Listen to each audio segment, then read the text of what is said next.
கதைகள்ல சில உயிரினங்கள் நம்ம கற்பனைய அப்படியே வானம் வரைக்கும் கூட்டிட்டு போகும். அதுல ஒண்ணுதான் பெகாசஸ். கிரேக்க புராணங்கள்ல வர்ற அந்த சிறகுகள் கொண்ட புகழ்பெற்ற குதிரை. அதோட வாழ்க்கை ஒரு வன்முறையில ஆரம்பிச்சு விண்மீன்கள்ல முடிஞ்ச ஒரு காவிய பயணம். வாங்க அதோட கதையை நம்ம இப்ப கேட்கலாம். இந்த ஒரு வரி இது பெகாசஸோட மொத்த வாழ்க்கையும் அதுல இருக்கிற முரண்பாட்டையும் ரொம்ப அழகா சொல்லுது. யோசிச்சு பாருங்க, ஒரு அரக்கியோட மரணத்துல இருந்து எப்படி ஒரு தெய்வீக குதிரை பிறக்க முடியும்? வாங்க அந்த அதிசயத்தோட தொடக்கத்துக்கு போலாம். எல்லா நல்ல கதை மாதிரியும் நாமளும் ஆரம்பத்திலிருந்தே ஆரம்பிக்கலாம். பெகாசஸோட அந்த அதிசய பிறப்புல இருந்து. கதை இப்படித்தான் தொடங்குது. பெர்சியஸ் அப்படிங்கிற ஒரு வீரன் பாம்புகளை தலையா வச்சிருந்த கொடூரமான மெடூசால தோற்கடிக்கிறான். அவளோட தலை துண்டிக்கப்பட்டதும் அவளோட ரத்தத்துல இருந்து ஒரு அற்புதம் பிறக்குது. அதுதான் பெகாசஸ், கடல் கடவுளான பொசைடனின் மகன்.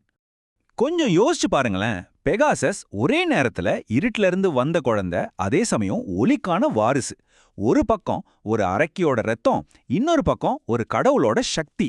இந்த ரெண்டு குணங்களும் தான் அதோட வாழ்க்கை முழுசும் அதை வழிநடத்துச்சு.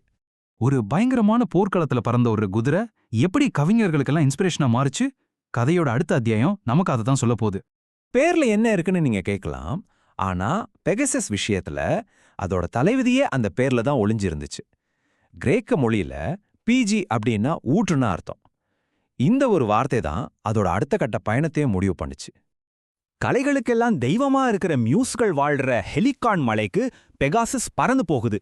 அங்க சும்மா அதோட குழம்பால தரைய ஒரு தட்டு தட்டுது, அவ்வளவுதான். ஒரு அற்புதம் நடக்குது. அந்த இடத்துல இருந்து ஹிப்போக்ரீன் அப்படிங்கிற ஒரு நீரூற்று பொங்கி வருது. அது வெறும் தண்ணி இல்ல, அது ஒரு கவிதை ஊற்று.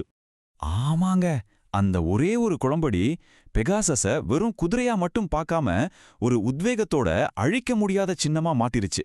இன்னைக்கும் கூட ஒரு கலைஞர் தனக்கு இன்ஸ்பிரேஷன் வேணும்னு தேடும்போது அவங்களுக்கே தெரியாம பெகாசஸோட சக்தியை தான் கூப்பிடுறாங்க.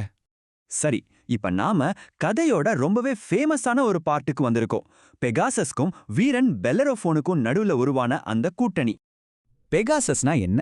அது சுதந்திரத்தோட அடையாளம். வானத்துல பறக்கறாத எந்த மனுஷனாலையும் அடக்கவே முடியல. ஆனா பெல்லரோஃபோன் அப்படிங்கிற ஒரு வீரனுக்கு ஒரு கனவு வருது. அந்த கனவுல அறிவின் தெய்வமான அதினா அவனுக்கு ஒரு தங்க கடிவாளத்தை கொடுக்கறாங்க. அதுதான் பெகாசஸ் அடக்கிறதுக்கான சாவியா மாறுச்சு. அவங்களோட கூட்டணிக்கு முதல் டெஸ்டே ரொம்ப பெருசா வந்துச்சு. கைமீரான்னு ஒரு பயங்கரமான அரக்கன். அதுக்கு சிங்கத்தோட தலை, ஆட்டோட உடம்பு, பாம்போட வால், வாயிலிருந்து நெருப்ப கக்கும். நினைச்சு பாருங்க, தரையில நின்னு சண்டை போட்டிருந்தா பெல்லரோஃபோன் கண்டிப்பா தோத்துருப்போம். ஆனா அவங்கிட்ட பெகாசஸ் இருந்துச்சே. வானத்துல பறந்து அந்த அரக்கனோட தாக்குதல்கள் இருந்து தப்பிச்சு சரியான நேரத்துல தாக்கி அந்த போர்ல ஜெயிச்சாங்க. ஆனா எல்லா கதையிலயும் ஒரு ட்விஸ்ட் இருக்குமே.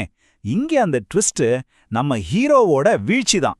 வெற்றி தலைக்கேறுனா என்ன ஆகும்னு இப்ப பார்க்கலாம். ஆமா, ஒரு ஹீரோவுக்கு வெற்றி தலைக்கு ஏறினா என்ன ஆகும்? தன்னை ஒரு கடவுள்னு நினைக்க ஆரம்பிச்சா என்ன நடக்கும்? பெல்லரோஃபோனோட கதை இந்த ஆபத்தான கேள்விக்கு ஒரு சோகமான பதிலா இருக்கு. இது வெறும் கதை இல்ல, ஒரு எச்சரிக்கை. வெற்றியால கண்ணு மறைச்சு போன பெல்லரோஃபோன் என்ன நினைச்சான் தெரியுமா? தனக்கும் வானத்துல ஒரு இடம் இருக்குன்னு நினைச்சான். பெகாசஸ் மேல ஏறி நேரா கடவுள்கள் வாழ்ற ஒலிம்பஸ் மலைக்கே போக துணிஞ்சான். இது மனுஷன் செய்யவே கூடாத ஒரு பெரிய தப்பு. இதுக்கான தண்டனையும் ரொம்ப கடுமையா இருக்க போகுது. பெல்லரோஃபோனோட இந்த திமிரையை பார்த்த கடவுள் ஜியூஸ் பெருசா ஒன்னும் பங்கல. ஒரு சின்ன ஈயை மட்டும் அனுப்பினார். அந்த ஈ போய் பெகாசஸ கடிச்சது, அவ்வளவுதான். வலில துடிச்ச குதிரை தன்னோட முதுகுல இருந்த ஹீரோவை தூக்கி வீசிருச்சு. பெல்லரோஃபோன் பூமிக்கு வந்து விழுந்து நொண்டியாகி தனிமையிலேயே தன் வாழ்க்கையை முடிச்சான். ஆனா பெகாசஸ் எந்த தப்பும் செய்யாத அந்த தெய்வீக குதிரை தன்னோட பயணத்தை தொடர்ந்து வானத்தை நோக்கி பறந்து போச்சு. இந்த கதையோட மாரல் ரொம்பவே சிம்பிள், ஆனா ரொம்ப பவர்ஃபுல். திமிரும் பெருமையும் ஒருத்தனை கீழே தள்ளிடும். ஆனா பெகாசஸ் கிட்ட இருந்த அந்த தூய்மையும் விசுவாசமும் அதுக்கு ஒரு பெரிய பரிசை கொடுத்துச்சு. இதுதான் இந்த புராணத்தோட அழிக்க முடியாத பாடம். சரி, பெகாசஸோட பூமி வாழ்க்கை முடிஞ்சது. ஆனா அதோட கதை முடியல. வாங்க அதோட கடைசி அத்தியாயத்தை பார்க்கலாம். அது பூமியில செஞ்ச சாகசங்கள்ல இருந்து பிரபஞ்சத்துல அதுக்கு கிடைச்ச இடத்துக்கு போலாம். வானத்துக்கு போன பெகாசஸுக்கு அங்க ஒரு பெரிய சர்ப்ரைஸ் காத்திருந்துச்சு. அது வேற யாரும் இல்ல, கடவுள்களுக்கெல்லாம் ராஜாவான ஜியூஸே. அத தன்னோட சொந்த வேலையாளா ஏத்துக்கிட்டார். அதோட வேலை என்ன தெரியுமா? வானத்தையே அதிர வைக்கிற ஜியூஸோட இடி மின்னல்களை சுமந்துட்டு போறது. ஒரு வீரனோட வாகனமாயிருந்த ஒரு குதிரை இப்ப கடவுள்களுக்கே ராஜாவுக்கு சேவை செய்யுது. பெகாசஸோட விசுவாசத்துக்கு ஜியவஸ் ஒரு நிரந்தரமான பரிசு கொடுக்க நினைச்சார். அவர் என்ன பண்ணார் தெரியுமா? பெகாசஸ வானத்துக்கே கூட்டிட்டு போய் நட்சத்திரங்களுக்கு நடுவுல ஒரு விண்மீன் கூட்டமா மாத்திட்டார்.